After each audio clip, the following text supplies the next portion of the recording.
Gracias de corazón. Hola, buenas noches, bienvenidos al programa. Yo soy Jaime Bailey, hoy es miércoles 15 de mayo, estamos saliendo en directo, son las 9:00 de la noche aquí en Miami. En un momento voy a conversar con un muy talentoso, muy joven y supremamente talentoso escritor venezolano, Emanuel Rincón, afincado en Bogotá. Viene a presentar su más reciente novela y ha publicado un puñado de novelas con apenas 29 años, casi. La trivialidad del mal. No se lo pierdan a Emanuel Rincón. El programa de hoy va dedicado con mucho cariño a... Téngame paciencia, por favor. Rolando Uribe, que está cumpliendo 87 años en Guayaquil. Alberto Rivera Piero, que está por aquí, gracias por venir, peruano, compatriota. Teresa Pacheco, Carlos Ibarra, Caterín Romero, David Almeida. También a Octavio Pérez y Cira Álvarez, que vienen desde Barquisimeto, y a la encantadora pareja de hondureños que me saludó por allí. Hay mucha gente hoy en el público, Brian y Black. Bien, dichos los saludos y expresadas las gratitudes, vamos a recorrer juntos, si me acompañan, claro, el espinoso camino de la actualidad. Ha renunciado hoy el fiscal general colombiano Néstor Humberto Martínez. Pertenece a la familia política del uribismo. Ha renunciado, me parece a mí, en un gesto plausible, encomiable, porque la justicia especial de la paz que nombró el expresidente Santos es tan especial que, en mi opinión, ya no hace justicia. Y entonces ese tribunal extraordinario ha decidido que el terrorista de las FARC, Jesús Santrich, sea liberado de la cárcel de La Picota, donde había pasado poco más de un año, y no sea extraditado a los Estados Unidos. En protesta por esa decisión ha renunciado el fiscal Martínez. Este desafío al orden jurídico no será refrendado por el suscrito.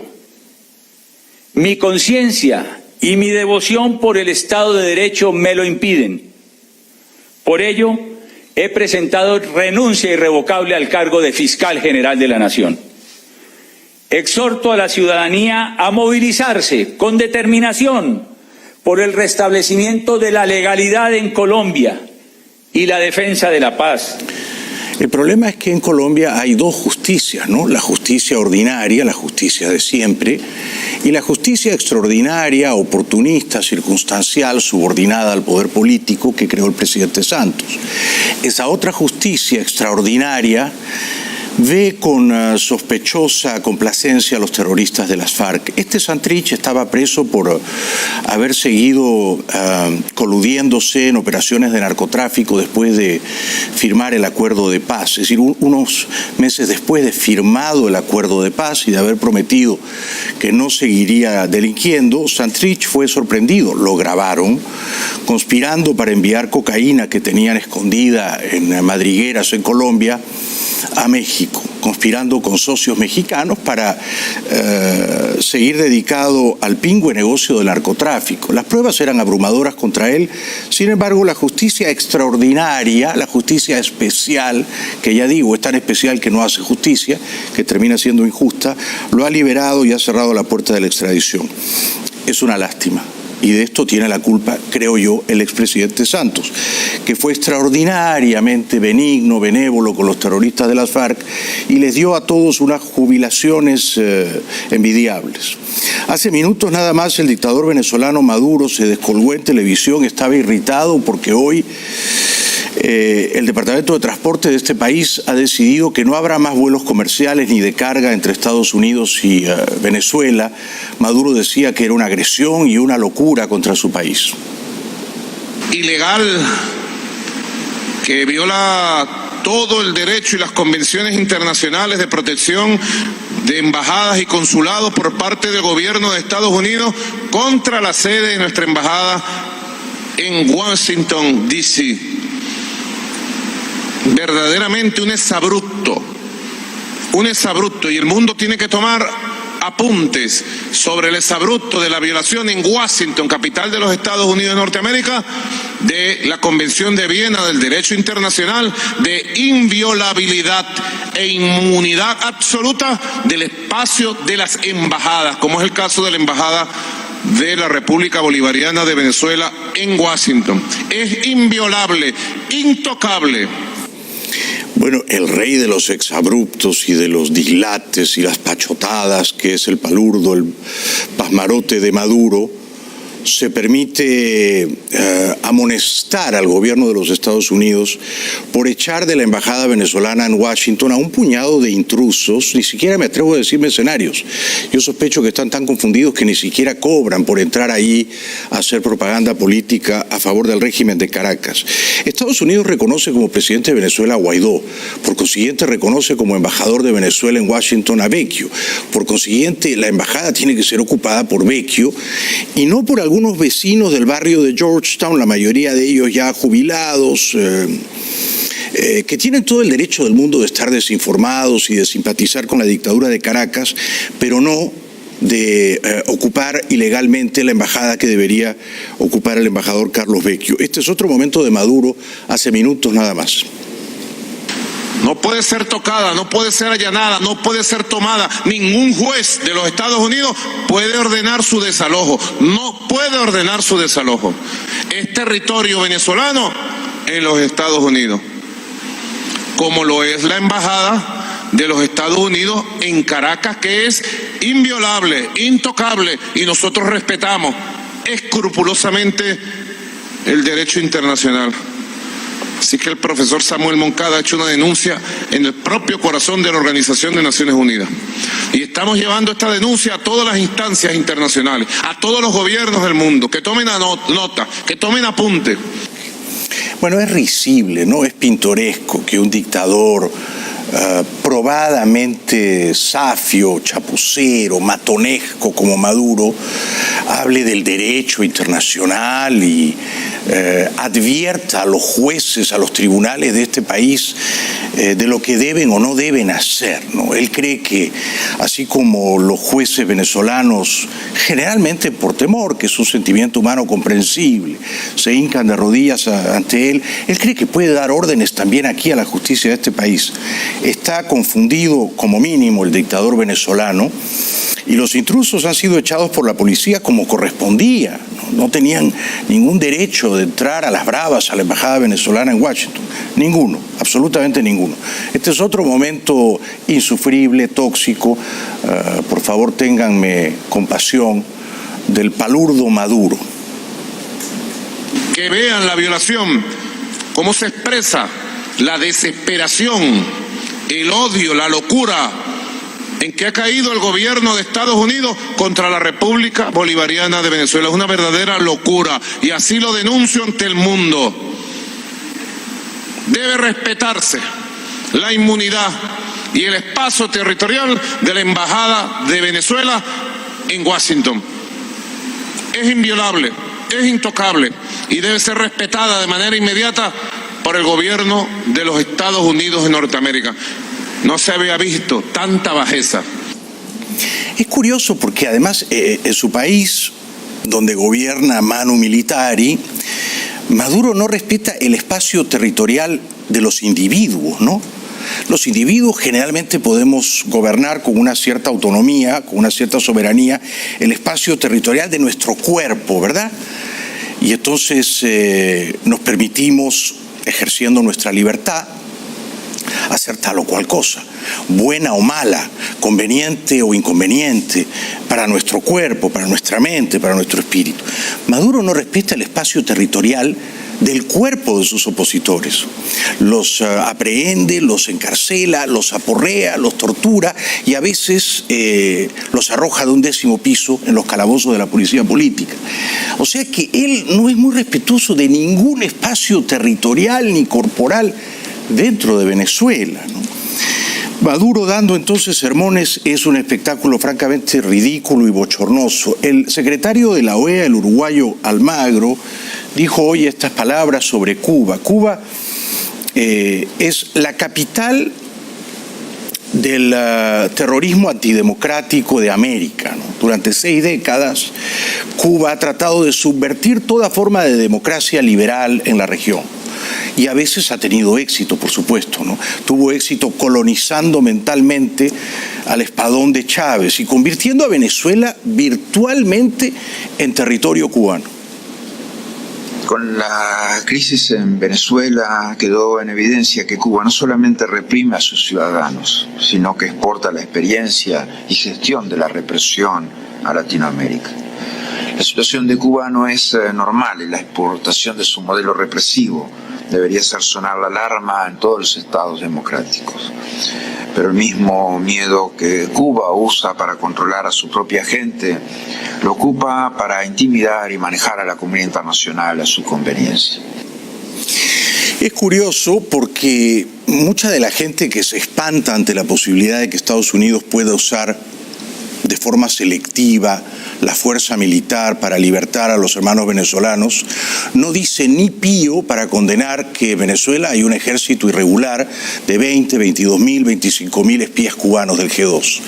Algunos posan como maestros o entrenadores deportivos o médicos, pero hay allí una tropa invasora de cubanos. Nadie dice nada. O dicen, bueno, fueron invitados por Chávez y Maduro. Pues resulta que ahora el presidente constitucional Guaidó está invitando, lo va a hacer en los próximos días, a unas misiones exteriores de paz para socorrer a los venezolanos. Entonces, los que condenan, además lo condenan de una manera vociferante y fragorosa, ¿no?, que Estados Unidos pueda entrar a ayudar a los venezolanos, no dicen ni una palabra, ni una, para deplorar que la dictadura de La Habana conspire activamente, noche y día, en toda Venezuela, en contra de la libertad. Dicho lo cual, el impresentable general Padrino, que a punto estuvo de plegarse a la Operación Libertad el pasado martes 30 de abril, que comandaron López y el presidente Guaidó, pero se achantó, se acobardó, dejó pasar una oportunidad histórica para redimirse de su oprobio y abrazar, aunque sea tardíamente, el honor. El general Padrino dice que los venezolanos desean la libertad y la paz. Y como pueblo queremos democracia, y como pueblo queremos libertad, y como pueblo queremos vivir en paz.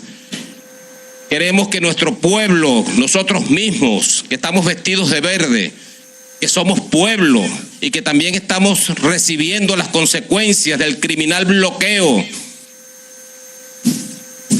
que nos tienen, bueno, creo que han conseguido el efecto contrario. Nos han conseguido nucleados, nos han conseguido unidos, nos han conseguido persistentes, insistentes y muy tercos en la necesidad de que esta patria Venezuela permanezca libre, independiente, soberana.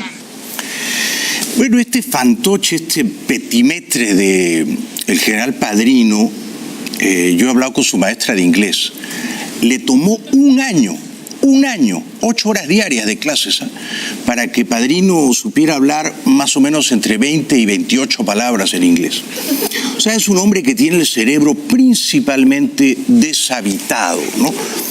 Y entonces Padrino dice que los venezolanos quieren la libertad y la paz. Exactamente, eso es correcto. Y él es un estorbo en el camino a la libertad y la paz, y entonces tiene que ser removido.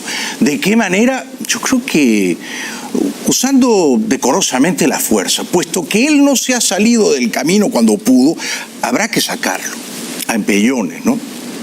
Padrino ha pasado ya a la historia, no universal, porque no a tanto no llega, pero venezolana de la infamia, ¿no? Como han pasado también estos dos caballeros, Cabello y su lugarteniente leal, dócil, sumiso, casi diría baboso, Carreño, que no es el autor del manual de Carreño, ¿no? Porque este Carreño es maleducado y grosero. Los dos, y yo no sé por qué, quizás estaban alicorados, ¿no? Quizás salían de un meretricio, de una cantina y tenían la testosterona elevada. Quizá querían disuadir a los invasores de Venezuela y entonces querían hacer alarde de una virilidad, de un machismo, ¿no? Frente a sus apandillados, se pusieron a hacer ejercicios militares. Los dos no están en buena condición física, yo tampoco, desde luego, pero yo no me atrevería a hacer lo que ellos hicieron el pasado fin de semana. Y lo hicieron a expensas, claro, de su propia reputación, porque la gente que grababa esto y lo veía tenía que contener la risa, ¿no? Primero saltaron entre neumáticos, ya lo verán ustedes, no era fácil. Luego se colgaron de una soga, muchos no alcanzaron a trepar. Y después siguieron haciendo cosas raras, por ejemplo, reptar entre el fango. Miren ustedes, por favor.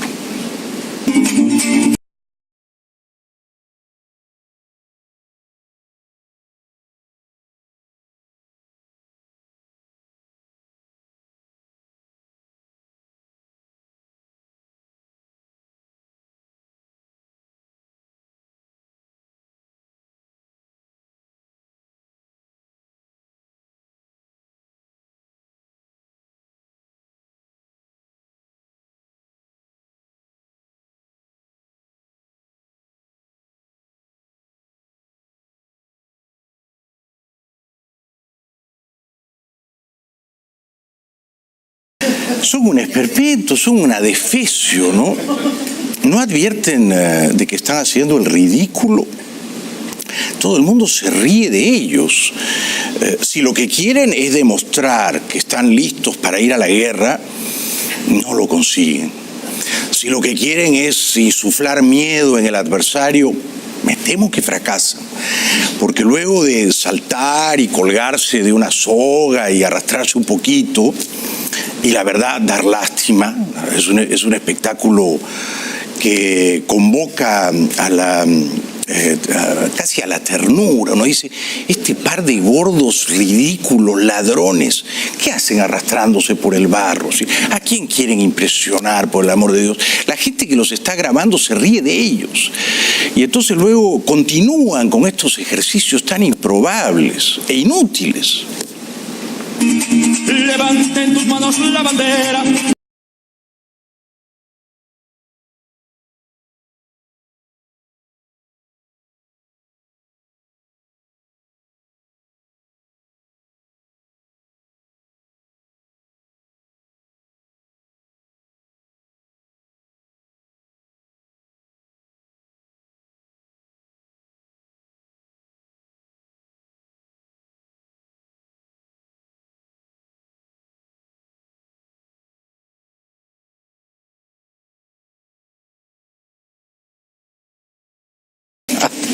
Por Dios, Carreño de camuflaje, saltando una valla y cayendo sobre un trigo, una paja, un pesebre navideño, es una cosa...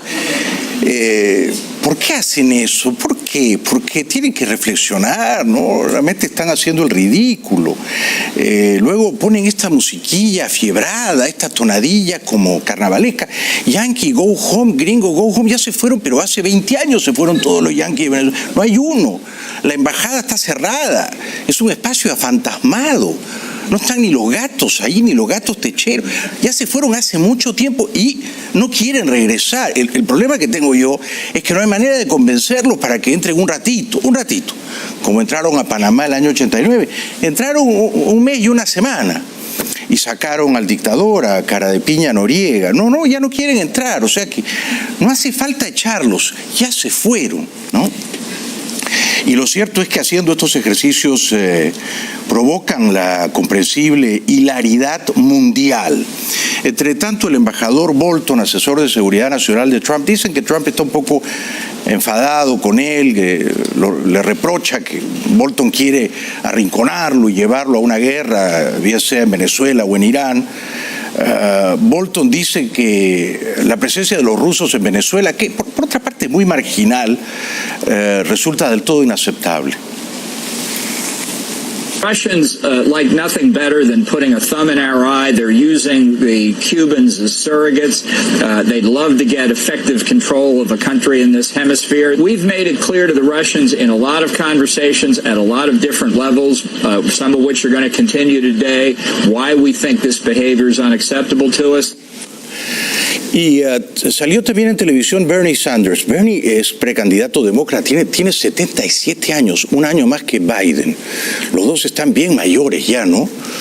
porque la elección es en noviembre del próximo año, o sea, Bernie tendría 78, y si gana para gobernar 4 años hasta los 82, yo sospecho que ninguno de los dos va a capturar la nominación demócrata. Yo veo ganando ahí a una mujer.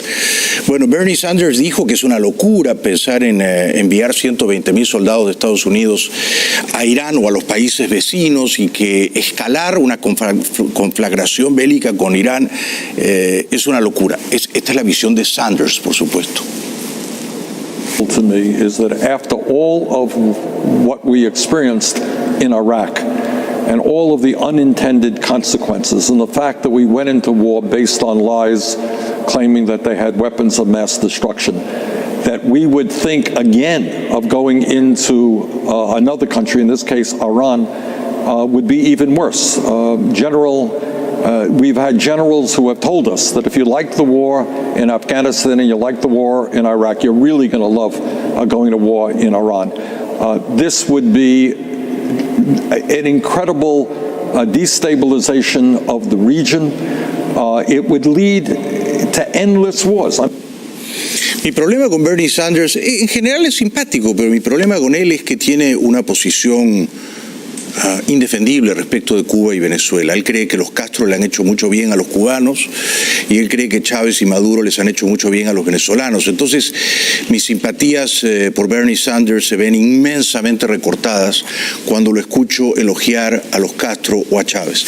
Publicidad, luego vamos a seguir repasando la actualidad. Hoy ha hecho unas declaraciones sorprendentes para mí la escritora chilena residente en las afueras de San Francisco, en Sausalito, Isabel Allende, respecto de la crisis venezolana.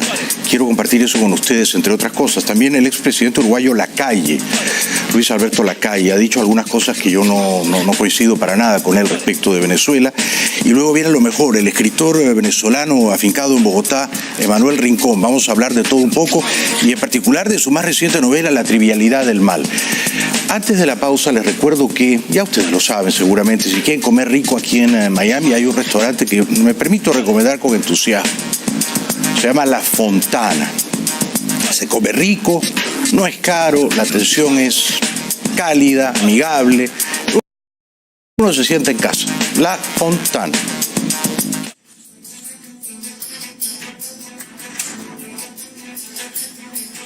El Departamento de Transporte de los Estados Unidos ordenó suspender todos los vuelos comerciales privados y de carga entre su territorio y Venezuela, mientras el régimen de Maduro asegura estar preparado para defenderse de una próxima invasión. De todo esto nos amplía mi querido colega Alejandro Marcano Santelli. Alejandro, muy buenas tardes. Gracias, Natalia, buenas tardes. Ya habíamos visto que se había prohibido el vuelo de American Airlines a Venezuela y desde Venezuela, pero ahora ya cambia completamente la historia, porque estamos hablando de todos los vuelos comerciales.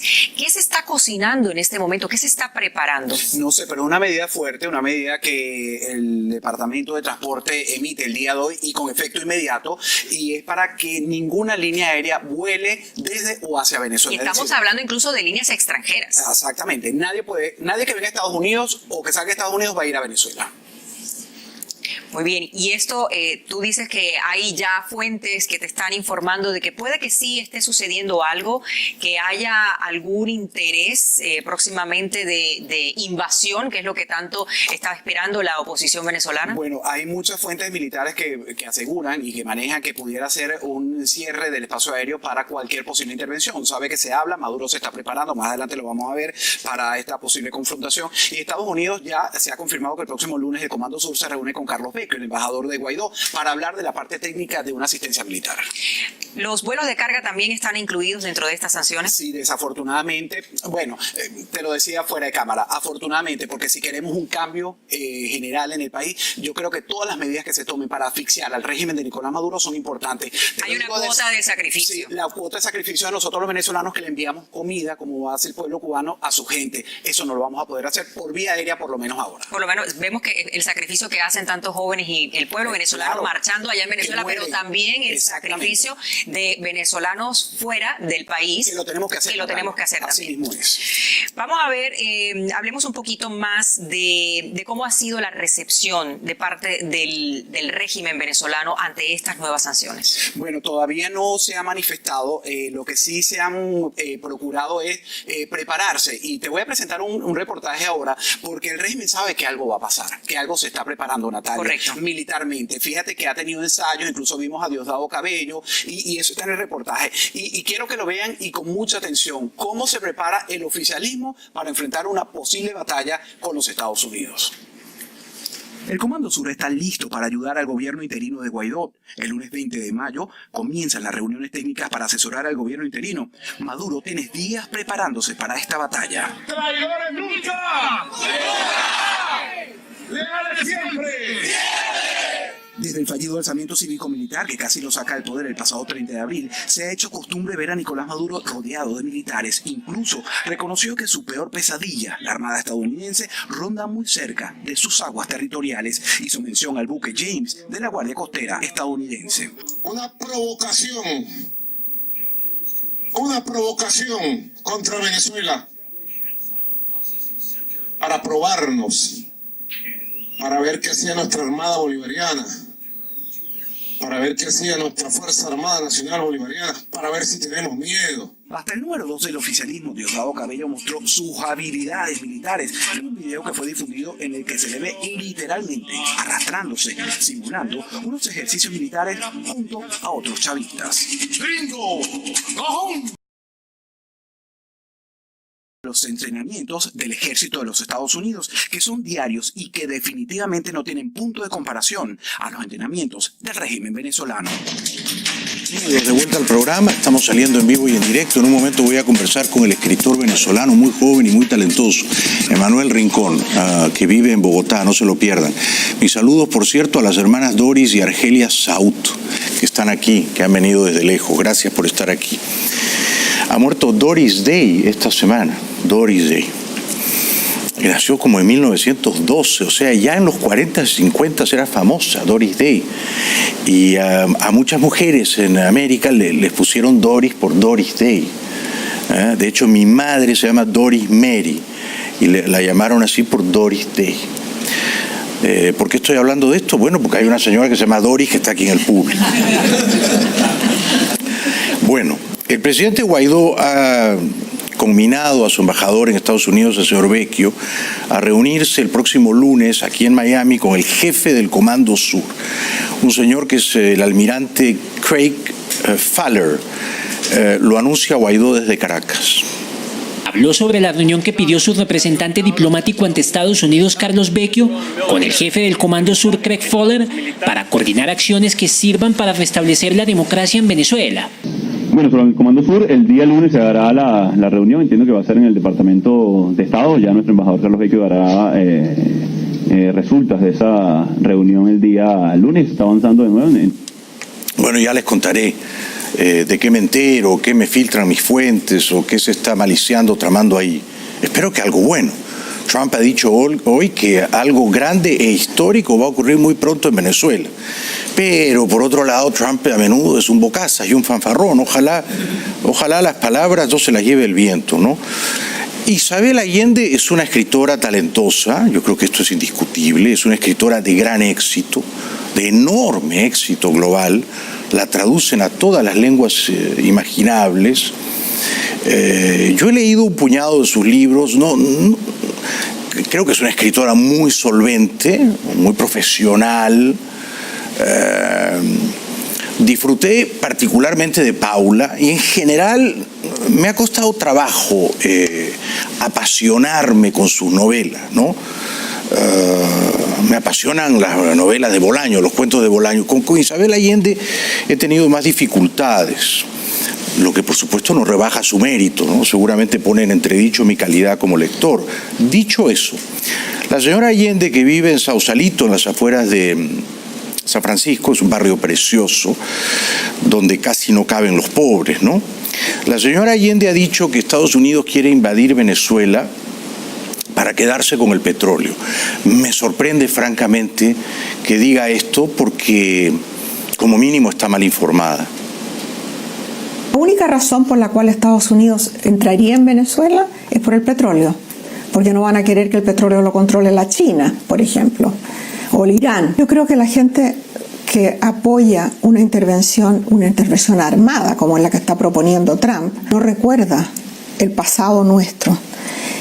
Y además no sabe lo que es un ejército de ocupación. Eso se sabe cómo empieza y no se sabe cómo termina. A ver, yo me voy a permitir discrepar de usted con todo respeto, querida señora Allende. Primero, Estados Unidos no necesita el petróleo de Venezuela. Estados Unidos nada en petróleo. Nunca en su historia ha tenido unas reservas de petróleo más vastas, debido a que el fracking, la invención maravillosa del fracking, provocar pequeños sismos, movimientos telúricos para extraer más fácilmente petróleo, ha llenado a los Estados Unidos de petróleo, al punto que Estados Unidos ahora es un exportador de petróleo y uno de los más importantes exportadores de petróleo en el mundo. De modo que, en cuanto a lo primero, no es verdad que Estados Unidos quiera o necesite el petróleo de Venezuela. Tiene, como nunca en su historia, las reservas de petróleo más cuantiosas. En cuanto a lo segundo, ya hay un ejército de ocupación en Venezuela, que son los cubanos. Y es un ejército particularmente pernicioso, nocivo, porque es un ejército que está allí para conspirar contra la libertad y para conculcarles a los venezolanos las poquísimas libertades que les van quedando, ¿no? Son individuos maléficos, entrenados en el oficio de reprimir, de torturar. Ese es un ejército de ocupación que está en Venezuela, sobre el cual usted no dice palabra alguna, señora Allende, y efectivamente ha entrado. Y no sabemos cuándo se va a ir. Este es otro momento de la intervención de la señora Allende, descalificando o criticando acerbamente cualquier forma de usar la fuerza para emancipar a los venezolanos de las servidumbres que padecen. Estados Unidos ha tenido una política exterior desastrosa en América Latina por años. Han apoyado todos los gobiernos y todas las dictaduras militares que no deberían haber apoyado, hasta que en las últimas décadas, en que tenemos países democráticos, hay un entendimiento con Estados Unidos diferente. Pero la CIA sigue siendo un organismo que interviene en otros gobiernos, en una forma que jamás Estados Unidos permitiría que intervinieran otros países acá. Bueno, yo creo que hay una profunda ingenuidad en la mirada política de la señora Allende. La respeto, pero discrepo de punta a cabo. La política exterior más nefasta de este último medio siglo, de estas últimas 6 décadas, señora Allende, no ha sido la de Estados Unidos en la región, ha sido la de Cuba. Cuba, desde que los Castro capturaron el poder el año 59, han pasado 60 años. Cuba ha sido el gran país exportador de violencia, de terrorismo, de guerrillas en América. El gran exportador de dictaduras, de movimientos subversivos, de alzamientos, de tiratiros para conspirar contra la libertad ha sido Cuba, no Estados Unidos. La última vez que Estados Unidos intervino de una manera flagrante en un país de la región fue el año 89, diciembre del 89. Ha pasado 30 años desde entonces. Y fue una intervención, aunque usted no lo crea o aunque usted no lo quiera admitir, bastante exitosa. Es decir, duró 41 días, derribó a un narcodictador, Noriega, que se había asociado con Pablo Escobar y que mandaba torturar y matar a sus adversarios políticos, como hacen Maduro y Cabello en Venezuela. Noriega se refugió en la Nunciatura Apostólica, o sea, se escondió entre las sotanas de los curas enviados por el Papa, pero le pusieron una música fragorosa, no lo dejaron dormir, se entregó, lo trajeron aquí, lo enjuiciaron por narcotraficante y lo confinaron en un calabozo.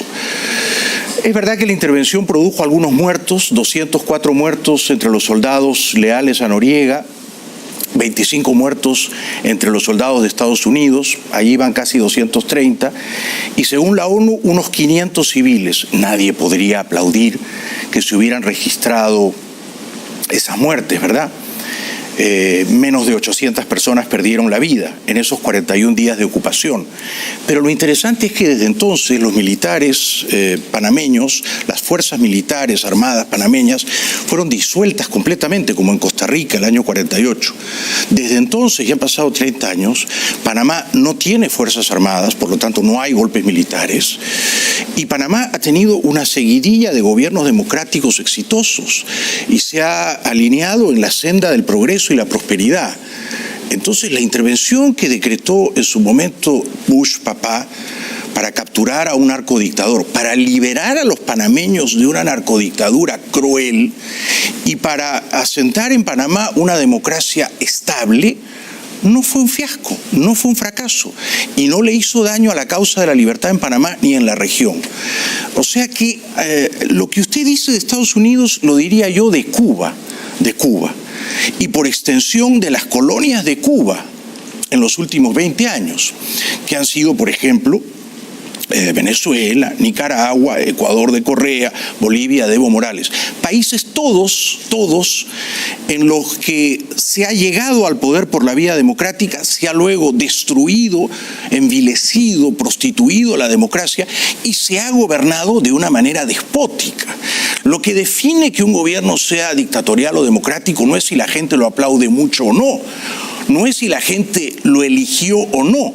A menudo en la historia la gente ha elegido muy contenta a grandes dictadores y esto es lo que ha ocurrido en aquellos países que fueron colonias del castrismo, de la dictadura de La Habana. O sea que me sorprende que la señora Allende diga todas estas cosas desde la comodidad burguesa de su mansión en Sausalito, como si Estados Unidos fuese el gran culpable de todos los males de Latinoamérica. Que es una vieja costumbre nuestra, ¿no es cierto? Echarle la culpa a Washington de nuestras taras y nuestras miserias, de nuestras derrotas y frustraciones. Los americanos tienen la culpa de todo. Pues no es verdad, no es verdad. Los países que han progresado en estos últimos 30 o 40 años, pienso en Chile, por ejemplo, son países que se han abierto al mundo y que no convierten a Estados Unidos en su enemigo natural, sino en su socio y comprador natural. Y te venden vinos y espárragos y te venden uvas y salmones. O sea que la visión de la señora Allende respecto a Estados Unidos es una visión culposa y atormentada, que Estados Unidos siempre promueve golpes militares y entra y no sale y coloniza. Es una visión anticuada, que no está anclada en la realidad. Hay que modernizarla, digo yo. Y luego, desde Montevideo, el expresidente Lacalle, a quien yo alguna vez entrevisté, también se revela como un acalorado enemigo de liberar a los venezolanos. Toda esta gente dice una intervención armada, nunca, jamás. Muy bien, entonces habría que preguntarles, la intervención tiene que ser desarmada, inerme, ¿no? Si es una intervención desarmada, ¿cómo? ¿De qué manera? Explíquennos, por favor, cómo una intervención beatífica, meliflua, desarmada, con palomas mensajeras, va a derrotar a la dictadura desalmada de Maduro y Cabello. La intervención militar en la historia de Hispanoamérica es una historia negra. Es una historia contra la que nos hemos rebelado una y otra vez en el siglo XIX y creo que una intervención militar, que creo que además no la aconsejarían los mandos militares de Estados Unidos, sería una verdadera revolución en todo el continente. Pamplinas, zarandajas, no tiene ningún sentido lo que dice el expresidente Lacalle, y a mí me importa un comino que yo lo haya entrevistado, que seamos amigos, que él se crea de derechas, no es verdad que provocaría una revolución en toda América Latina. Si alguien, puede ser Estados Unidos, puede ser Canadá, puede ser una fuerza multilateral, entra un ratito, como se entró en Panamá fueron 41 días y luego se fueron, ¿eh? No es verdad que uno entra y se queda ahí 3 años, no tiene que ser así, un ratito, y libera a los venezolanos de los males que están padeciendo. Este señor dice que América Latina se va a levantar en protesta. Muy por el contrario. O que los nacionales venezolanos van a demonizar a los invasores que vienen a libertarlos. De ninguna manera, no es así, no es así. El problema es que no hay la voluntad política, ni en Washington, ni en Ottawa, ni en las capitales libres de América, para usar la fuerza a favor de la libertad en Venezuela. Entonces yo estoy predicando acá en el desierto, estoy arando en el mar, pero estas son mis convicciones. Yo creo que el drama es de tal gravedad, la catástrofe es tan honda en Venezuela, que perfectamente se justifica en nombre de la libertad, de los derechos humanos, usar la fuerza proporcional para sacar a la dictadura de Maduro y Cabello, y luego uno se va, y los venezolanos eligen gobierno, y luego se pelean ellos como hay que pelearse sanamente en una democracia, en el Congreso, ¿no? Eso vendrá luego. Pero proscribir en nombre de la virtud, de la decencia, de la corrección política, proscribir el uso de la fuerza es concederle la victoria a nuestro enemigo. Porque nuestro adversario, que es Maduro y sus 20.000 espías cubanos, viven del uso brutal de la fuerza. Ellos no se prohíben el uso de la fuerza, al contrario, ellos perfeccionan el uso de la fuerza. Son maestros en usar la fuerza, la crueldad, la sevicia. Y entonces, ¿qué tenemos que hacer nosotros contra ellos? Rezar, elevar una plegaria sentida, pedirle ayuda al Vaticano, o decirles a los venezolanos, como tantas veces les hemos dicho ya, muchachos, es un asunto de ustedes, arréglense entre ustedes. Yo creo que eso es una mezquindad y creo que hay que ayudarlos. ¿Cómo? Bueno, usando la fuerza, por supuesto, usando la fuerza. No sería la primera vez que se usa la fuerza en favor de la libertad y para aplastar tiranías, satrapías, dictaduras bananeras. Por lo demás, en 3 días cae la dictadura de Maduro, en 3 días, ¿no? Regresamos después de la pausa, ya volvemos.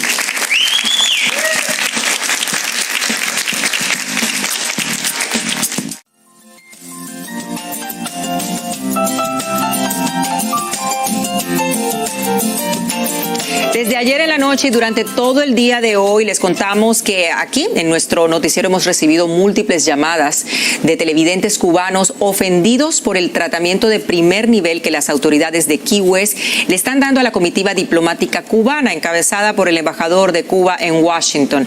Justamente nos acompaña Camilo Loret de Mola para conversar sobre este tema. Cuéntanos, Camilo, antes que nada, ¿cómo estás y bienvenido? Bien, muchas gracias, buenas tardes. Camilo, ¿qué es lo que han dicho pues todos estos televidentes? Porque yo sé que tú has recibido esas quejas de primera mano. ¿Cuál es la principal queja? La principal queja es que se lo están manejando por debajo de la mesa, porque si te fijas en la gran prensa no ha salido nada. Nadie ha reportado que está el embajador cubano, que va a pasarse una semana en Key West, que por cierto los cubanos desde 1890 la bautizaron como Cayo Hueso. Mira la foto típica de los cubanos, ese es el embajador, su esposa y un importante asesor de la embajada, asesor diplomático, en la foto histórica de las 90 millas, la boya. Por supuesto, yo creo que todos los que residimos aquí o el que va a Cayo Hueso, pues se toma esa foto tradicional. Pero cuéntame cuál es el principal objetivo de recibir con bombos y platillos al embajador poderoso cubano. Caballero don Dinero. Cayo Hueso fue históricamente, hasta que triunfó la revolución, la puerta de los negocios con Cuba. Desde allí salían las embarcaciones, tanto turísticas como de carga. Y es un objetivo que tienen los comisionados de Cayo Hueso, están intentando rescatar. Los están tratando como diplomáticos de primer nivel, que bueno, son diplomáticos registrados en Cuba, en Estados Unidos, y los están moviendo por centros de negocios, por lugares históricos, por el gobierno de Cayo Hueso, y pícaramente solo la noticia ha salido en un periódico de Cayo Hueso que es por suscripción. Entonces muchos cubanos de los Cayos nos dicen, oye, alerta que se están moviendo aquí como Pedro por su casa, y nosotros que estamos indignados no nos dejan ni llegar. Mira, ahí tienen las noticias del periódico, que nosotros logramos abrir parte del periódico porque no vamos a pagar la suscripción, mucho menos ahora. Y ahí tiene cómo están con la noticia de la visita del embajador. Esta que estás viendo aquí es la funcionaria principal, la alcaldesa de Cayo Hueso. Vamos a ver qué pasa. Vamos a ver qué va a pasar y sobre todo si va a seguir saliendo pues en los medios de trascendencia, no solamente local, pero también nacional. Mira, te tengo una doble noticia. Por un lado, te voy a enseñar cómo están peleando en las afueras de los mercados de La Habana, personas de la tercera edad inclusive, por el pollo que llega, que hay muy poco. Y entonces, antes que llegue el pollo a la tienda, ya hay una fila armada y hay pelea por los turnos. Mira, ahí lo tienes con audio. Entonces, son dos personas mayores, se dicen improperios de todos los colores y se van a las manos, mientras los demás se paran. Pero cuando todo parece que está arreglado, llega el hombre que está cargando del camión a la tienda los pollos y le dice, déjenme pasar. Y uno de los de la tienda dice, mira, me diste a mí también, y se vuelve a armar otra pelea. Fíjate lo crispados que están los ánimos ahí, que el pollo no ha llegado. Bienvenidos de vuelta al programa. Bueno, ha venido esta noche un escritor venezolano muy joven y supremamente talentoso.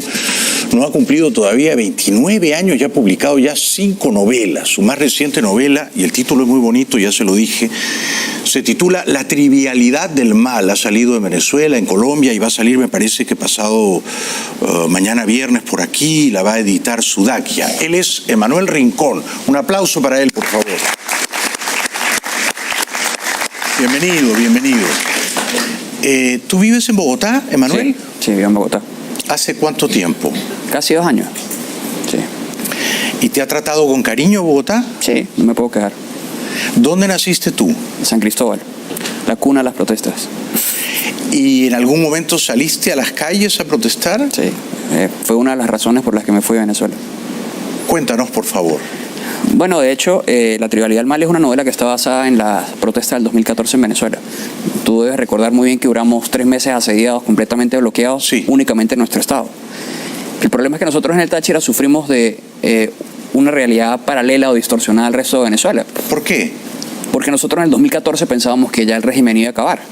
Porque nosotros duramos 3 meses encerrados, luchando con la Guardia Nacional, etcétera. Y resulta que en el resto del país no sucedió lo mismo. Sí. Fueron pequeños focos que hubo en Puerto La Cruz, en Caracas, en Mérida, pero no fue tan fuerte como lo que ocurrió con nosotros. Bueno, es que el Estado Táchira tiene una reputación de tener gente luchadora, combativa, ¿no? Sí, mira, es que el Estado Táchira, bueno, y San Cristóbal, a pesar de ser una ciudad y un estado pequeño, digamos que antes de llegar la dictadura al poder en Venezuela, casi 70 años fueron gobernados por los tachirenses en Venezuela. Sí. Lo que es Acción Democrática, y también hubo dictaduras como fue Marcos Pérez Jiménez y Juan Vicente Gómez. Pero digamos que el Estado Táchira siempre ha tenido como que esos contrastes. Ha sido una ciudad pequeña que siempre su gente se ha impuesto en la geografía nacional. Digamos, tu libertad o tu salud estuvieron en peligro cuando en aquel momento de 2014? No, fue un poco más en el 2017, que ya quizás mis escritos tomaron un poco más de relevancia, y lo que yo estaba haciendo también, estaba haciendo algo de fotoreportaje y todo lo demás. Y recibí algunas, si se puede decir, amenazas anónimas de gente allegada al gobernador en ese entonces, que era Vilma Mora. ¿Y decidiste irte? Básicamente fue parte por ello, y parte porque no estuve de acuerdo en que en ese momento en ese momento lo decidió unilateralmente Ramos Alup ir a las elecciones regionales, con lo cual estaba totalmente en desacuerdo, porque hace días había visto que mataran al hermano de una amiga con un disparo en la cabeza. Entonces no tenía sentido. No tenía sentido. Estamos hablando que las elecciones las convocó la Asamblea Nacional Constituyente, por lo cual fue totalmente para mí un exabrupto político, y lo único que a mí me dio a entender era que había gente como yo, gente común, periodistas, escritores, activistas sociales, etcétera, que estaban arriesgando su vida diaria para quizás no conseguir un resultado definitivo, porque está pasando algo tras de cámaras que nosotros no estábamos viendo en ese momento. Yo creo que has hecho muy bien en irte. Tú eres un escritor, eres un periodista, eres un hombre libre, y en Bogotá nadie te va a quitar todo eso, ¿no es cierto? Ahora, desde que te fuiste, ¿cómo ves las cosas en tu país? Sobre todo desde enero pasado, ¿no? Estos 3-4 meses en los que uno tiene la percepción de que la causa de la libertad ha ganado mucho espacio en Venezuela. Guaidó ha hecho unos progresos gigantescos. ¿Cómo ves tú las cosas desde Bogotá, Emanuel? Mira, estar en Bogotá te da quizás la posibilidad de estar mucho más informado de lo que pudiese estar dentro de Venezuela. Puedes conversar con gente, puedes tener acceso a más información, y me ha permitido acercarme a gente que en Venezuela actualmente no lo podría hacer. ¿qué pasa hoy en Venezuela? Que creo que han habido muchos altibajos con respecto a Maduro. El tema de la intervención, yo ya en el 2017 publiqué un artículo donde yo apoyaba que hubiese una intervención militar en Venezuela, porque lo consideraba totalmente necesario. ¿Dónde lo publicaste? En ese entonces escribía en Revista Ojo. Era una revista que está en Caracas. Ah, publicaste en una revista de Caracas un artículo a favor de la intervención militar en el armada. 2017. O sea, y te jugaste la libertad con ese artículo. Entonces, ya es un tema. Lo que estamos hablando de la hipocresía del latinoamericano, de culpar de sus fracasos siempre a un imperio o a otras personas y no terminar de asumir sus propias responsabilidades. En parte ya es un tema ideológico, cultural, y es parte también de lo mismo que el socialismo. Es culpabilizar a alguien más, que siempre tenga un enemigo externo, que sea el que te diga qué es lo que estás haciendo mal, o porque tú no tienes comidas porque el imperio, las medicinas, los bloqueos o cualquier estupidez que se les ocurra decir. Entonces, hoy en día para mí es totalmente necesaria una intervención militar. Eso sí, hay que explicarle a la gente que por supuesto no va a ser algo sencillo. O sea, la gente piensa, es más, sí, lo más sencillo es sacar a Maduro. Eso es muy fácil. O sea, los soldados que se están jugando absolutamente nada, ellos no van a ir a defender su propia miseria. Es decir, ellos no van a ir a decir, sí, a mí me encanta morirme de hambre y voy a ir a defender a Maduro. No lo van a hacer, lo van a dejar solo. No lo van a hacer. El problema va a ser después con las células terroristas. Eso está totalmente claro. Todo lo que es el Hezbollah, que está contra el Aizami, todo lo que implica el ELN, que ha tomado un control de la faja del Orinoco gigantesco. Y bueno... y las fuerzas paramilitares. Y las fuerzas paramilitares. Sí es un tema complicado. Lo es. Ok, hay que decirle a la gente, estamos claros, el hecho de que haya una intervención militar, no todo va a ser color de rosa y ya mañana Venezuela va a ser perfecto. No, eso es mentira, eso también es mentira. Pero el costo es mucho más elevado de que Maduro siga en el poder. Correcto, el costo de no hacer nada, exactamente, incluso en vidas humanas, es muy superior al costo de intervenir. En vidas humanas lo es. Claro. Actualmente en Venezuela se mueren más de 100 personas al día por hambruna. Claro. Y solo por hambruna. Por hambruna, no por estamos hablando de violencia. Por eso. No estamos hablando de violencia, que han sido más de 300.000 muertos desde que Chávez llegó al poder. Exactamente. Entonces es un tema, quizás puede sonar algo cínico, pero es cuestión de hacer una matemática muy simple de qué es lo que le espera a Venezuela con Maduro y sin Maduro. Sí, la intervención va a tener consecuencias, si se llegara a dar, ¿no? Por supuesto. Sí tendría consecuencias, está totalmente claro. Yo lo que veo más difícil para Estados Unidos es más que asumir un costo político de Trump, lo veo desde un punto de vista económico. Las últimas intervenciones que ellos hacen en Irak les han representado, si mal no recuerdo, 1.818.000 billones de dólares. Sí, mucho. Sí, es dinero. Las guerras son caras. Es dinero y no sabemos cuánto tiempo. Tú dices, en Panamá sí, en Panamá duraron 40 días. Yo creo que Estados Unidos tendría que quedarse en Venezuela más tiempo. Porque hay muchas fuerzas paramilitares. Hay muchas fuerzas paramilitares. Pero perdona que te interrumpa. Sí, muy interesante toda la descripción que haces de esto.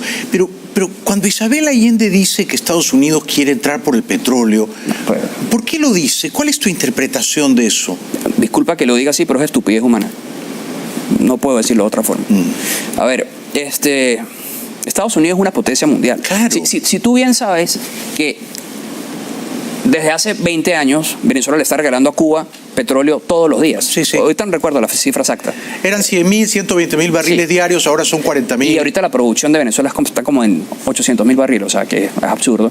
Correcto. Y además de ello, el único socio comercial que le ha pagado a Venezuela dinero, así que te dice, sí, mira, yo te voy a pagar el petróleo que estás dándome, es los Estados Unidos. Exactamente. Entonces, es ridículo, estás atacando a la única persona que te está dando de comer, o sea, literalmente. Y estás defendiendo al que te está desangrando. O sea, es un síndrome de Estocolmo a gran escala. A gran escala. ¿Y por qué crees que esto que tú ves con tanta lucidez, que hace falta una intervención usando apropiadamente la fuerza para liberar a tu país, por qué crees que cuando le preguntan a Macri, a Piñera, al propio Iván Duque, a Bolsonaro, todos los cuales quieren efectivamente liberar a tu país, dicen no, un ratito, el Grupo de Lima, con la fuerza, no estamos de acuerdo con usar la fuerza? ¿Por qué, Manuel? Yo pienso que cada país tiene sus características muy peculiares. En el caso de Duque, por ejemplo, yo veo en Duque, él en estos días le pidió autorización a Guaidó para ingresar por el ELN en Colombia. Sí.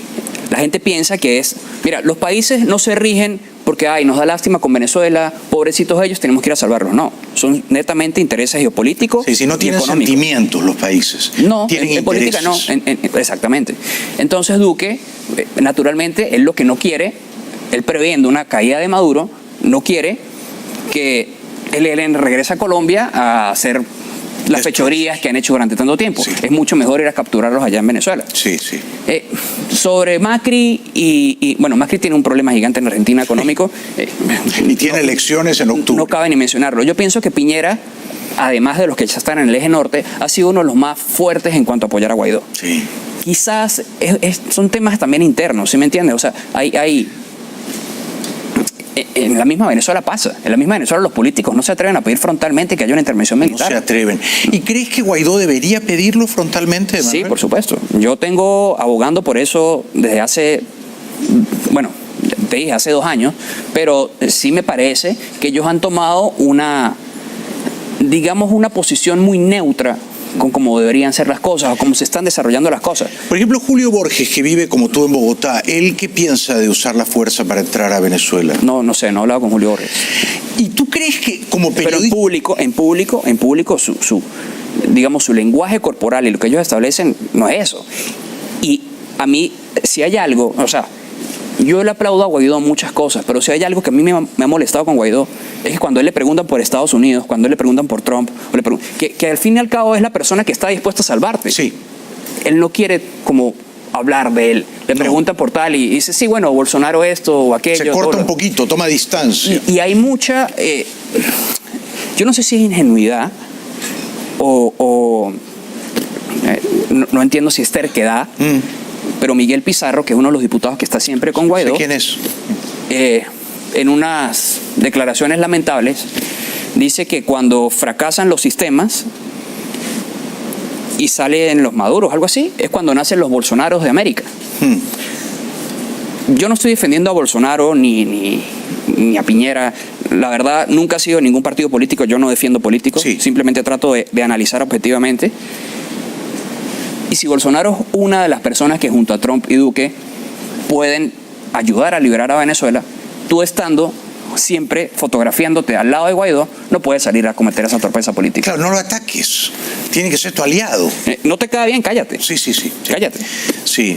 Después de la pausa te voy a preguntar, qué interesante que tengas esta mirada tan desprejuiciada, ¿no? Desprejuiciada. Pero eres un muchacho, tienes 28 años.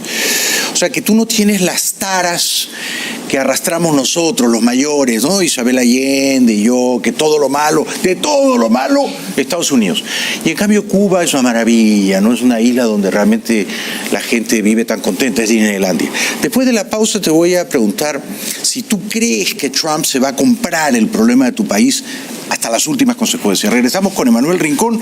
Su novela se titula La trivialidad del mal. Ya regresamos. Un aplauso para él. Buenísimo. Primero estamos en confrontación. Yo soy el comandante de la unidad. Usted se retira de la zona de seguridad.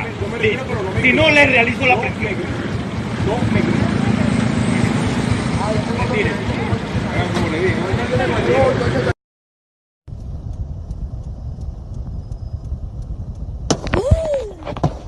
Dios mío, no. Bueno, estábamos ya sentados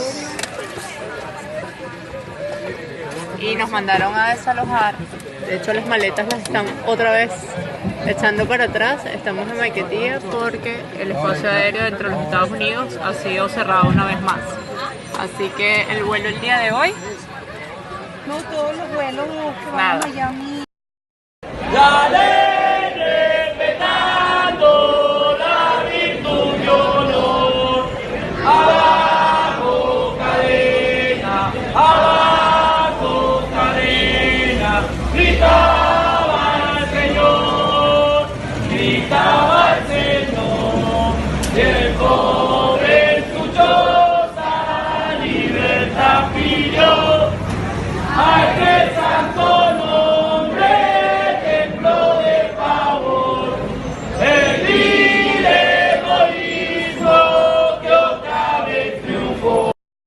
Bueno, yo estuve aquí ya no sé hace cuántos meses y les pasé este video enseñándoles estos flota de camiones. Esto es aquí en Sevilla. Vuelvo a Sevilla porque tengo que ir trabajando aquí últimamente. Y bueno, y hablo con la gente de la empresa y le pregunto que estos camiones que son, y me preguntaron si era venezolano y yo le dije que sí.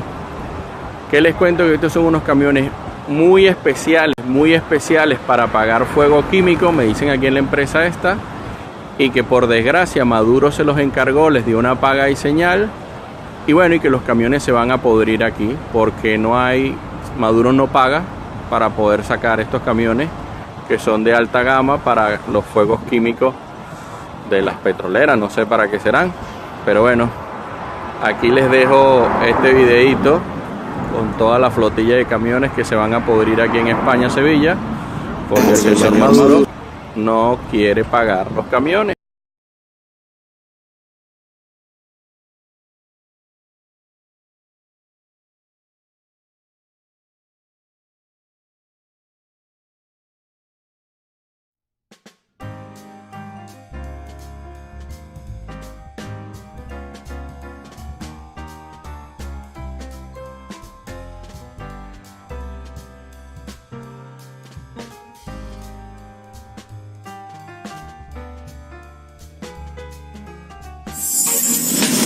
Bueno, para mí es un gran placer estar conversando con un muy talentoso escritor venezolano que tiene apenas 28 años. Emanuel Rincón ha tenido la lucidez de irse un tiempito, ¿no?, de su país, vive ahora en Bogotá, ejerce como periodista y escritor. Su novela más reciente se titula La trivialidad del mal. Ah, mira, esa es la portada de Sudaquia, sí, una editorial muy prestigiosa de Nueva York que le va a publicar la novela aquí en Estados Unidos. Esta novela ha salido ya en Venezuela y en Colombia. Acaba de presentarla en la Feria del Libro de Bogotá. Yo te anuncié una pregunta, Emanuel, y es la siguiente. Dado que en América Latina ningún presidente democrático quiere usar la fuerza para ayudar a los hermanos venezolanos, no nos va quedando sino Trump, ¿no?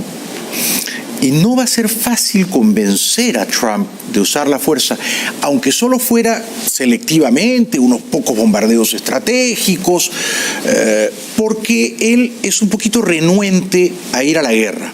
Así lo anunció en su campaña electoral, ¿no?, que Estados Unidos no debía ser la policía del mundo y que él más bien se iba a replegar de guerras carísimas e inútiles. ¿Tú crees que Trump, entre ahora, mayo del 19 y octubre del 20, ¿no?, ¿tú crees que él va a tomar la decisión final hasta las últimas consecuencias de liberar a Venezuela de la dictadura de Maduro y Cabello? Mira, yo pienso que hay mensajes encontrados y que realmente para nosotros es imposible precisar cuáles son los verdaderos deseos de Trump. En el Washington Post hace poco salió un reportaje en los que ellos decían que Trump se había molestado con Bolton porque lo está intentando empujar hacia una guerra. Correcto. Y no tengo forma de saber esto, eso es una lectura personal. Sí. Pero viendo la gesticulación de Trump, la forma de hablar y su personalidad narcisa que ha tenido toda la vida, sí, yo pienso que él se compró su problema. O sea, él a Maduro, yo pienso que ni siquiera es un tema político, él es un tema personal de él con Maduro. A él Maduro no le agrada, o sea, le parece un asco. Fíjate que con Kim Jong-un es de mil amores. ¿Por qué? No lo entiendo. Sí, pero se ha reunido varias veces con él. A ver, esto va a sonar un poco fuerte, pero si hay una persona en el mundo que pueda ser más despreciable que Maduro es Kim Jong-un. Creo que más nadie. O sea, sí, en lo peor de la raza humana. Sí. Y sin embargo, Trump se ha reunido tantas veces con Kim Jong-un y en cambio con Maduro tú dices que tiene como una animosidad. Mira, yo tengo una teoría un poco extraña. A ver. No sé si sea cierta, es algo que especulo yo. Yo pienso que Trump quizás haya querido ganarse, digamos, el aprecio o el cariño de Kim Jong-un para poder retener las amenazas de Rusia y poder actuar libremente en Venezuela. O no sé si es una locura que yo quiero creer para que eso pase. No lo sé. Puede ser. No lo entiendo. Todo es un ajedrez. Claro. Todo es un ajedrez. Claro, entonces, claro. Lo he pensado. O sea, entre mis posibilidades, digo, ¿por qué esa actitud de Trump con Kim Jong-un? Porque ¿qué gana? Sí, ¿qué gana? En cambio, si él logra tenerlo aliado, le dice, mira, en tal caso caso de que a Rusia se le ocurra una locura, pero yo no creo. O sea, el tema de Rusia es mucho más complejo. Tiene una economía destrozada. No tiene ni la mitad de la fuerza militar que tienen los Estados Unidos.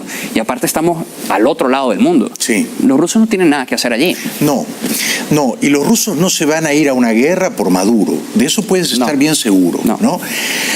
Entonces, ¿tú sí crees que es razonablemente probable que, por las razones que fueran, Trump diga, vamos a entrar a Venezuela?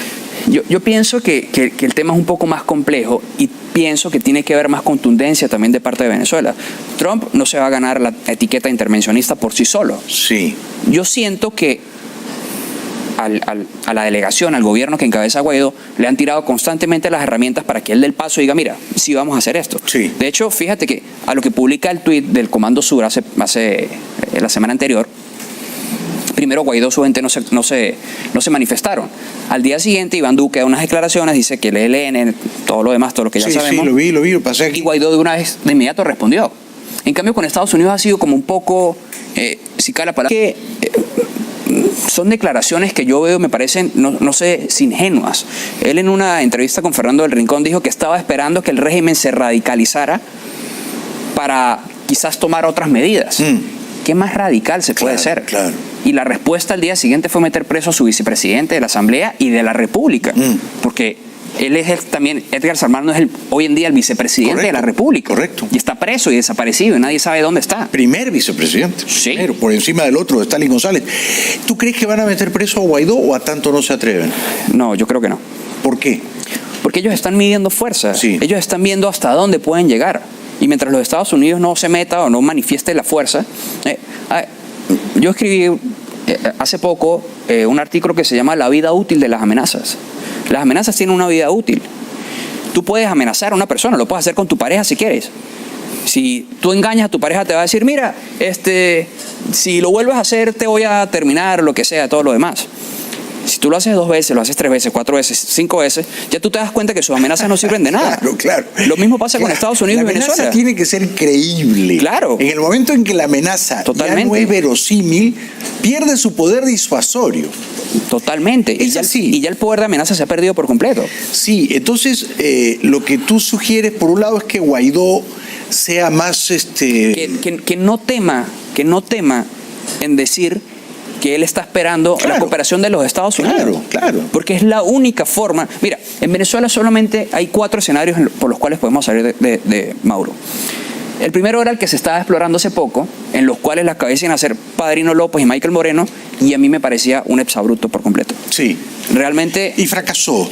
Fracasó y para mí afortunadamente fracasó. Sí. Porque ¿de qué nos sirve salir de Maduro y que quede al mando Padrino López? Sí, peor. El remedio resulta peor que la enfermedad. Sí. No estoy para nada de acuerdo con ello. La otra forma, que Maduro renuncie, eso no va a pasar jamás en la vida. Diosdado nunca lo va a dejar. Sí. La tercera forma es que un grupo de, digamos, militares más jóvenes asuman la responsabilidad y se lancen en la tarea. Pero vamos a poner en entredicho que lo consigan.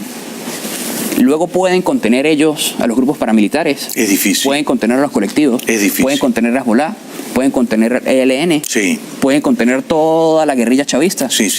Muy difícil. Sí. ¿Y es cuál muy sería difícil el cuarto escenario? El cuarto escenario es la intervención militar. Claro. Que como te digo, mira, ninguna terminación del poder del chavismo va a ser amistosa. No, ninguna. Ellos no van a salir por las buenas. Correcto. No van a salir por las buenas. Sí.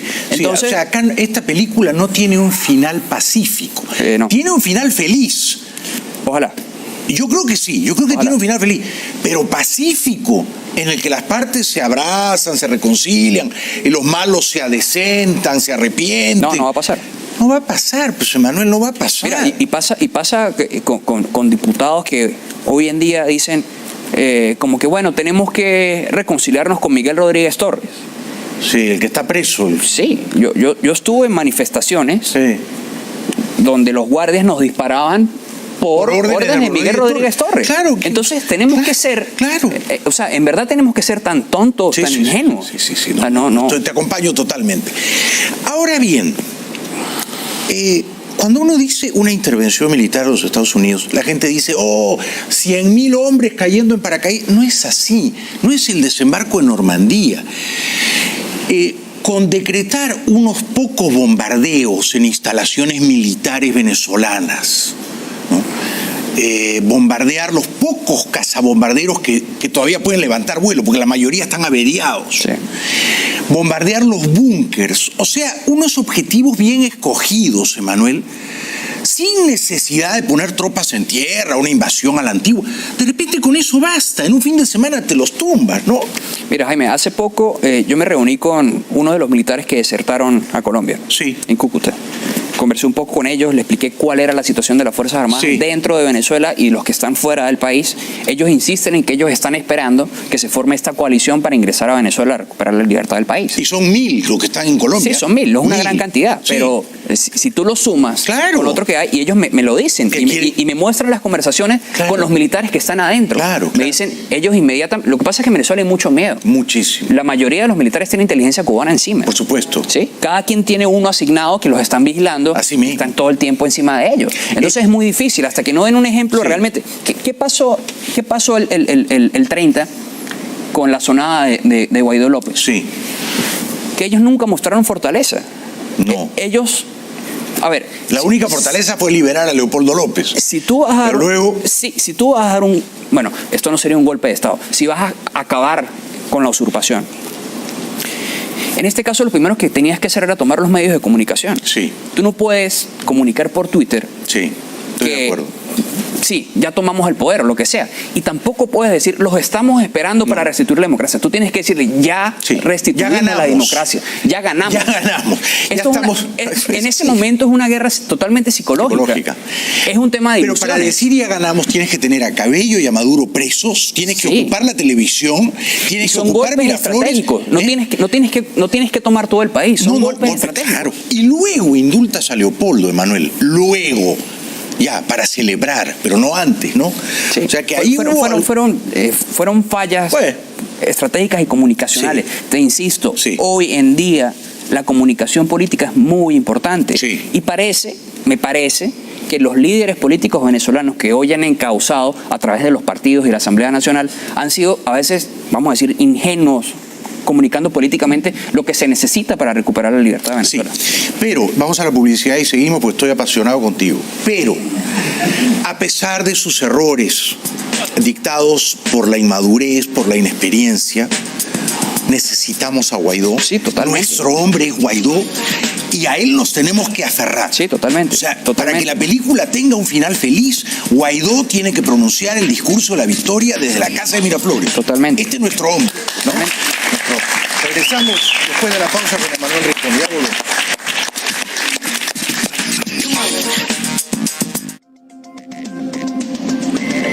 El presidente interino de Venezuela, Juan Guaidó, ha dicho que se van a reunir nuevamente en una asamblea, así tenga que ser en la calle.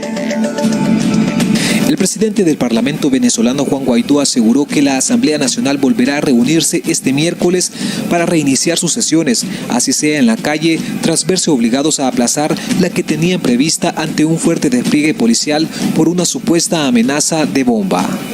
Vamos a sesionar, vamos a insistir en llegar al Palacio Federal Legislativo y tenemos que sesionar. En la calle lo haremos, pero el Palacio Federal le corresponde al Parlamento, al pueblo venezolano y no vamos a renunciar a él, afirmó Guaidó en una rueda de prensa.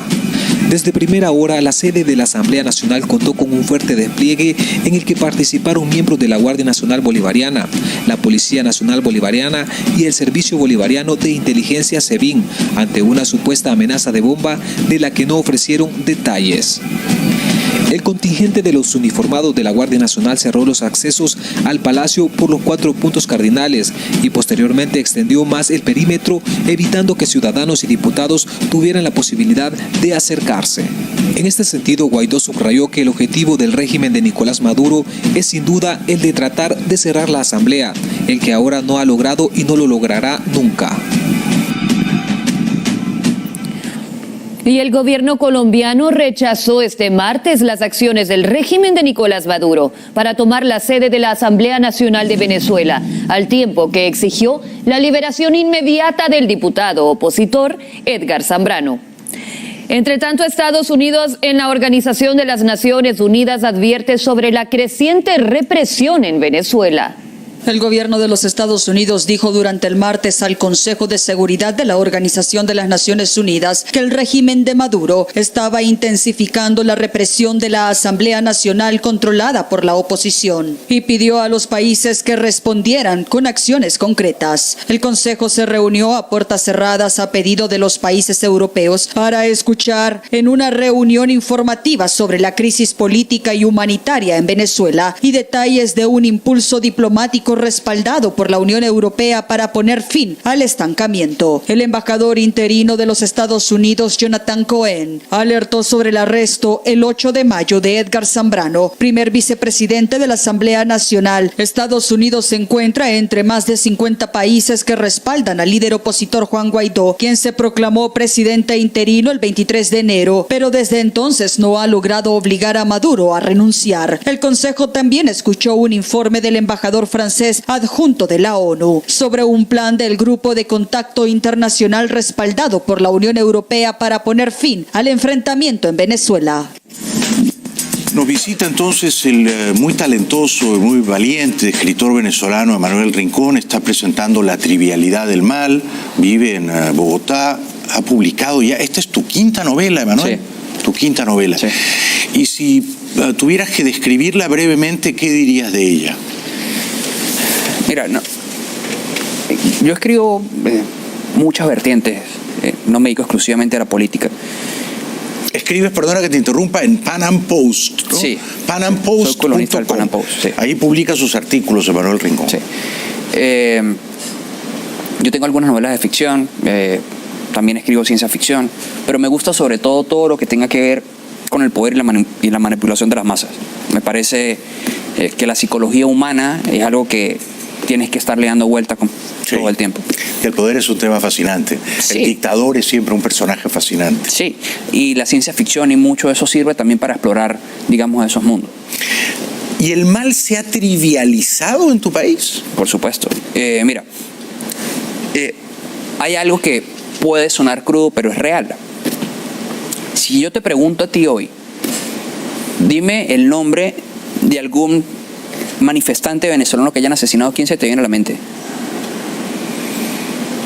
Sí, pues no recuerdo. En Venezuela... Son muchos, son centenares, ¿no? Ese es el problema. En Venezuela la gente... Pernalete, en el 2017. En el 2014, Basil da Costa, Roberto Redman.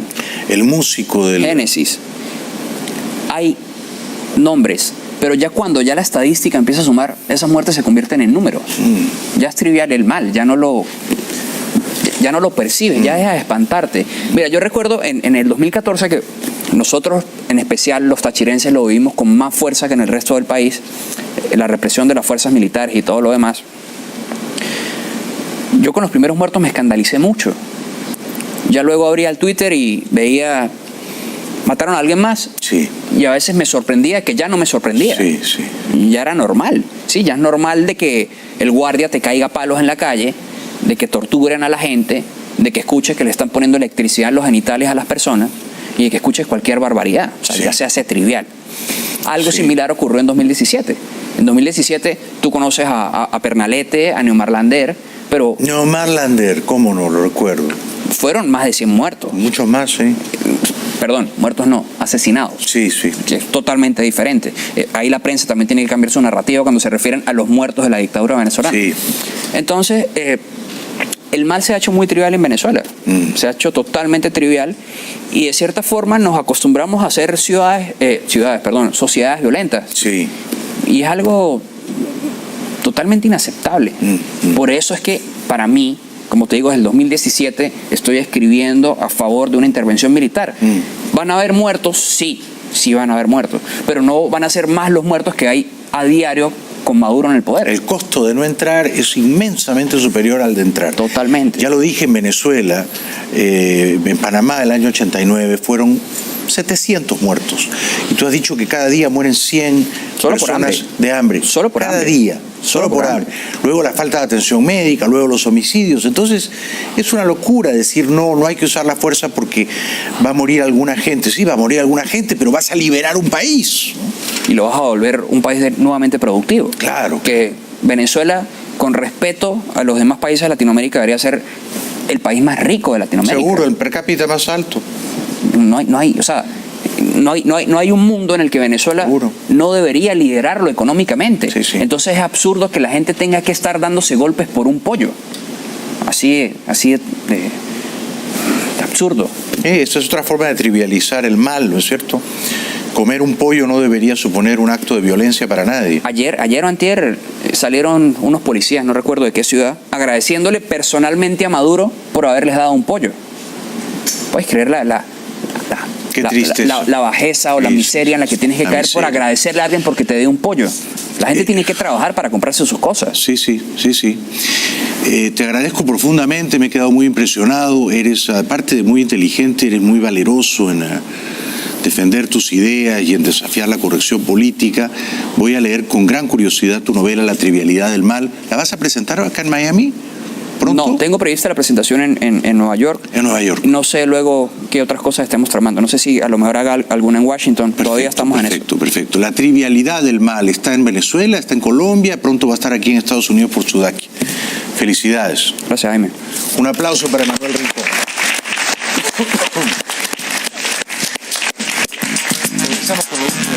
Haciendo una radiografía del SEBIN, el servicio de inteligencia de Nicolás Maduro podría ser comparado como un instrumento en contra de los políticos de oposición. Calificado por organizaciones de derechos humanos como instrumento de persecución política, el servicio de inteligencia de Nicolás Maduro comanda la ofensiva contra parlamentarios venezolanos acusados por el levantamiento militar que encabezó el líder opositor Juan Guaidó. Las ONGs y organismos de defensa de los derechos humanos denuncian detenciones arbitrarias, torturas e incluso homicidios vinculados al organismo del SEBIN. Fue creado el 1 de junio del 2010 por el fallecido presidente Hugo Chávez, en reemplazo de la Dirección de Servicios de Inteligencia y Prevención. El pasado miércoles, agentes del SEBIN arrestaron de forma cinematográfica a Edgar Zambrano. Según sus estatutos, la principal atribución del SEBIN es ejecutar actividades de inteligencia y contrainteligencia para neutralización de amenazas reales o potenciales para el Estado. Sin embargo, desde su creación ha sido un instrumento de persecución por motivos políticos. Durante protestas en el 2014 y 2017 que dejaron unos 170 muertos, los calabozos del SEBIN fueron el principal destino de manifestantes detenidos. Amnistía Internacional presentó un nuevo informe sobre Venezuela que descubre más de 200 asesinatos selectivos ocurridos en 2019. La investigación se denomina Hambre de Justicia, crímenes de lesa humanidad en Venezuela. Abundan las pruebas en las Naciones Unidas sobre la constante represión del régimen en Venezuela. Este miércoles se realiza el examen periódico universal a Nicaragua ante los Estados miembros de las Naciones Unidas con el auspicio del Consejo de Derechos Humanos, donde la representación del régimen orteguista enfrentará una abrumadora avalancha de pruebas de abusos de derechos humanos. De acuerdo con la información preliminar en el Palacio de Naciones, sede del evento en Ginebra, Suiza, los Estados miembros que realizarán el examen a Nicaragua han recibido más de 60 informes, investigaciones, documentos, denuncias y reportes sobre las condiciones de derechos humanos en Nicaragua bajo la administración de Daniel Ortega y Rosario Murillo.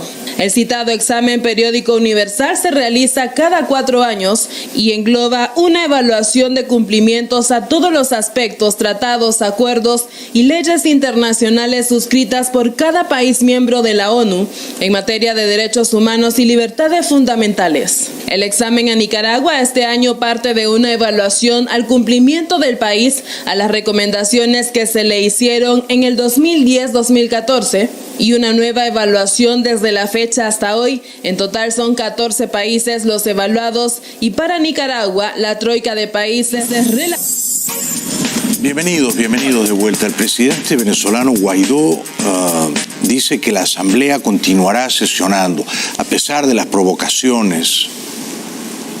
El líder opositor Juan Guaidó, reconocido como presidente encargado de Venezuela por medio centenar de países, aseguró el martes que el Parlamento venezolano seguirá sesionando, pese a que su sede fue bloqueada como parte de una arremetida del gobierno de Nicolás Maduro. Hoy, y la denuncia es ante el mundo, significar que están tratando de cerrar por la vía de los hechos el Parlamento Nacional, única instancia legítima reconocida por el mundo. Ayer los cuerpos de seguridad de la dictadura no dejaron entrar ni a periodistas ni a parlamentarios. Hoy miércoles dejaron pasar a parlamentarios, no a periodistas.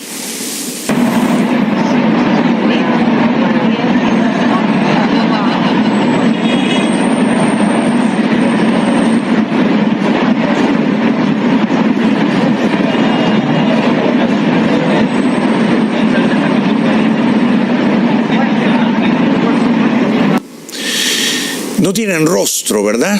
Se cubren debajo de cascos y toda clase de elementos de protección. Bueno, el jefe de esos matones uniformados daba alaridos afirmando su poder. Primero estamos en confrontación. Yo soy el comandante de la unidad. Yo soy el comandante de la unidad. Usted se retira de la zona de seguridad. Si no le realizo la presión.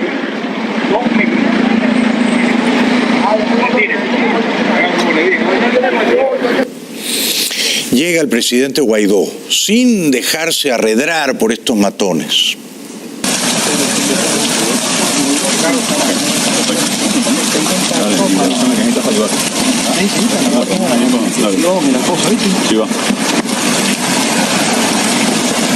¿Hay sesión, presidente?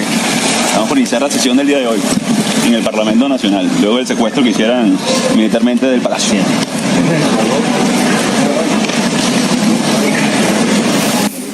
Y ya en el recinto de la Asamblea Nacional, esto dijo el presidente constitucional Guaidó. Han creído y han querido hacer ver que es a la fuerza. Han querido hacer ver que persiguiéndonos, encarcelándonos, asesinándonos, como Fernando, nos han detenido. Por el contrario, somos más. Estamos más organizados, más claros, con un plan, con una estrategia, con un plan país. Y no nos vamos a detener. Así que la victoria de la democracia, el ganar, tiene que ver con avanzar. Con continuar con la Operación Libertad, sí, que continúa, por cierto. Algún día, yo espero que pronto el presidente Guaidó va a estar sentado aquí en esta sillita. De todas maneras, eso vendrá pronto. Regresamos después de la pausa. Cualquier observador, por muy inteligente que se precie, puede quedar convencido, según lo que dijimos ayer, que Estados Unidos ha puesto en marcha una estrategia para una opción militar que pronto podría verse en Venezuela. Cuando el secretario de Estado Mike Pompeo afirma que ha llegado la hora de que Maduro deje el poder, de lo que está hablando en el fondo es que ya hay una maquinación estratégica que no puede ser otra que la acción militar en Venezuela. Pompeo se ha reunido con su colega ruso Sergei Lavrov y de lo que hablaron es que la hora de Maduro ha llegado. Pompeo no podía estar arriesgando el prestigio de Estados Unidos ni el del jefe de la Casa Blanca. Pero si la afirmación responde a manera de tónico reconstituyente solamente de un espaldarazo moral a Guaidó y a sus seguidores para que no pierdan la fe y sigan presionando en las calles, estaría jugando con fuego, y fuego puro, porque los venezolanos antichavistas no aguantan más la paja barata, quieren acción y piden la intervención militar. La solicitud de apoyo que Guaidó ha elevado ante el jefe del Comando Sur, si se tratara de un simple apoyo, la hubiera dirigido el Departamento de Estado y no el Comando Sur, porque este último conoce de aspectos militares pero no se inmiscuye en tareas de apoyo humanitario.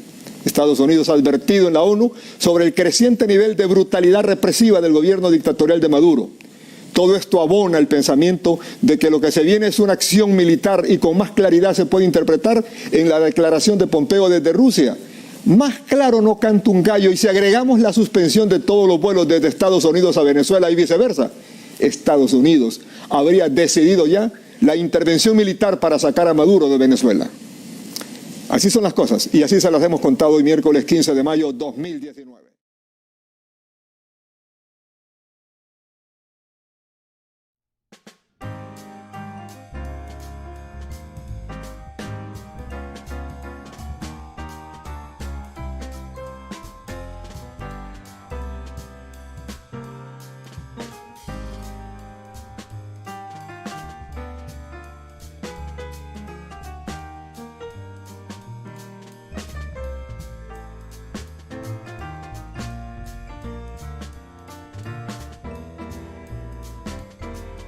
Primero estamos en confrontación. Yo soy el comandante de la unidad. Yo soy el comandante de la unidad. Usted se retira de la zona de seguridad. Listo. Si no, le realizo la presión. Retírese.